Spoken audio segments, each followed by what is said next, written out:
ഇതാ വഴിയല്ലേ?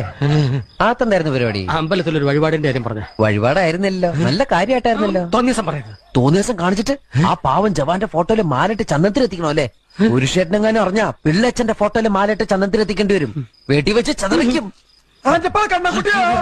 നാട്ടുകാരെ വിളിച്ചു കൂട്ടിട്ട് മോൻ എന്ത് കിട്ടും? എനിക്കൊന്നും കിട്ടില്ല, പിള്ളേച്ചന് കിട്ടും. നല്ല അസല് പൊതുക്ക്, വലിയ നിലവിലുള്ള ആളല്ലേ, എല്ലാരും ഒന്ന് അറിയട്ടെ എന്ന്. നീ എന്റെ മാനം കളയരുത്. നിനക്ക് എന്ത് വേണേലും ഞാൻ തരാം. എന്ത് തരും?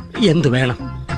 അച്ഛന്റെ കയ്യിൽ നിന്ന് കള്ളക്കണക്കെഴുതി വാങ്ങിച്ച കുരുടിമുക്കിൽ 25 സെന്റ് സ്ഥലം. അയ്യോ മാധവ, അത് എഴുതി തരൊന്നും വേണ്ട, അവിടെ ഇത്തണം എനിക്ക് വിത്തറക്കണം. അതെന്റെ ഒരു മോഹം. ഞാൻ പടവല ഇട്ടിരിക്കുക. ആയിക്കോട്ടെ, അത് വിറ്റ് കഴിഞ്ഞാൽ എനിക്ക് വിത്തറക്കാലോ. ഇറക്കാം. പുറപ്പാടാം. പോകാൻ വരട്ടെ. ഇതൊക്കെ മറക്കാതിരിക്കാൻ ഞാനൊന്നും കൂടെ തന്നാലോ? വേണ്ട, ആരും കാണൂല. വേണ്ടെന്നേ. എന്നാ ചാടിക്കോ മോനെ. ഇന്ന് നീ അവിടെ കക്കാൻ കയറരുത്. ഇന്ന് അവിടുന്ന് എന്തെങ്കിലും പോയ നാളെ അത് എന്റെ തലയിലാവും. ഓ, എന്നാ മറ്റന്നാളാവാം. അതിന്റെ പിറ്റേന്ന് എന്റെ തലയിലാവും. സ്ഥിരാണല്ലേ?